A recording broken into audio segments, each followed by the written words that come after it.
Agricultural Canada is very much on this issue. We need to continue to stay vigilant because of the large disruptions across many different sectors in our country, including obviously agriculture. The Prime Minister says there's no risk to Canada's supply chain, but major buyers like McDonald's of Canada are now turning to U.S. suppliers to secure their beef. U.S. President Donald Trump confident in the American system despite a string of COVID outbreaks among American meatpacking workers. There's plenty of supply. There's plenty of, as you know, there's plenty of supply.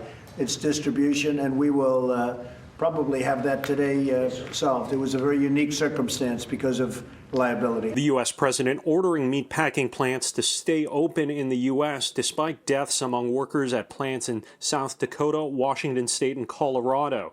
This comes as the wholesale price of beef rises and grocers warn of a potential meat shortage.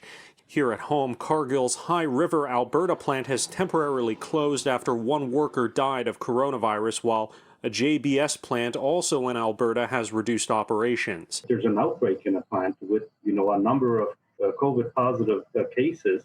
Then it's our opinion that a 2-week shutdown would allow that incubation period to determine who's positive and who's not positive for the plants to be able to open and with greater certainty if the folks that are going back into that workplace are negative COVID-19. The Agriculture Union represents Canada's food inspectors and says there needs to be closures after plant workers test positive, but Alberta beef producers say they're confident the supply chain won't see disruptions in getting food to market despite the changes. So what we're seeing in the plants that are operating now, they've made extensive changes within their plants in terms of creating more and better separation between the workers. They're adjusting their processing lines to do it. So the food industry has always been resilient, and the agriculture industry is resilient, and I think they'll make adjustments, and so I think they will be able to maintain. Now there is the question of what will happen to those cattle previously destined for slaughter.